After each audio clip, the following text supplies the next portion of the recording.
ಅಖಿಲಾಂಡಕೋಟಿ ಬ್ರಹ್ಮಾಂಡ ನಾಯಕಿ, ತ್ರೈಲೋಕ್ಯ ಸುಂದರಿ, ಮಹಾಸರಸ್ವತಿ, ಮಹಾಲಕ್ಷ್ಮಿ, ಮಹಾಕಾಳಿಯಾಗಿ ಶ್ರೀ ಚಾಮುಂಡೇಶ್ವರಿಯ ಆರಾಧನಾ ಮಹೋತ್ಸವ ನವರಾತ್ರಿ ಉತ್ಸವಕ್ಕೆ ಎಲ್ಲರಿಗೂ ಹಾರ್ದಿಕ ಶುಭಾಶಯಗಳು. ನಂದಿವಾಹಿನಿಯ ಸಮಸ್ತ ವೀಕ್ಷಕರಿಗೆ ದಸರಾ ಮಹೋತ್ಸವ ಹಾಗೂ ನವರಾತ್ರಿಯ ಹೃತ್ಪೂರ್ವಕವಾದ ಹಾರ್ದಿಕ ಶುಭಾಶಯಗಳು. ನವರಾತ್ರಿ ಎಂದರೆ ನವದುರ್ಗೆಯರ ಆರಾಧನೆ, ಶಕ್ತಿಯ ಪೂಜೆ. ದುಷ್ಟರನ್ನು ಶಿಕ್ಷಿಸಲು, ಶಿಷ್ಟರನ್ನು ರಕ್ಷಿಸಲು ಶಕ್ತಿ ಸ್ವರೂಪಿಣಿಯಾದ ದುರ್ಗೆಯು 9 ಅವತಾರಗಳನ್ನು ಎತ್ತುತ್ತಾಳೆ. ದುರ್ಗಾದೇವಿಯನ್ನು ಆರಾಧಿಸುವ ಹಬ್ಬವೇ ನವರಾತ್ರಿ. 9 ದಿನಗಳ ಕಾಲ ಭಾರತಾದ್ಯಂತ ನಡೆಯುವ ಹಬ್ಬ ಇದಾಗಿದ್ದು, ಕರ್ನಾಟಕದಲ್ಲಿ ನವರಾತ್ರಿಯನ್ನು ದಸರಾ ಅಂತಲೂ ಕರೀತಾರೆ. ಪಶ್ಚಿಮ ಬಂಗಾಳದಲ್ಲಿ ದುರ್ಗಾದೇವಿಯ ಪೂಜೆಯನ್ನು ಆಚರಿಸ್ತಾರೆ.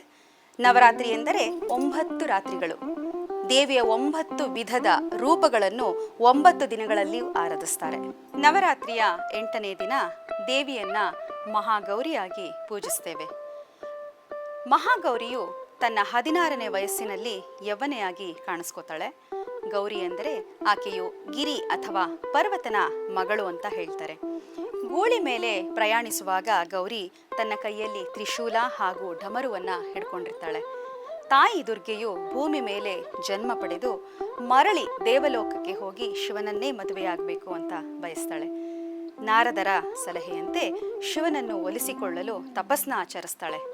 ಆಕೆ ಸಂಪೂರ್ಣವಾಗಿ ತಪಸ್ಸಲ್ಲಿ ಮಗ್ನ ಆಗಿ ಆಹಾರ, ನೀರು ಎಲ್ಲವನ್ನ ತ್ಯಜಿಸಿ ಸಮಯದಲ್ಲಿ ಆಕೆಯ ದೇಹದಲ್ಲಿ ಧೂಳು ಕೊಳೆ ತುಂಬಿಕೊಳ್ಳುತ್ತೆ.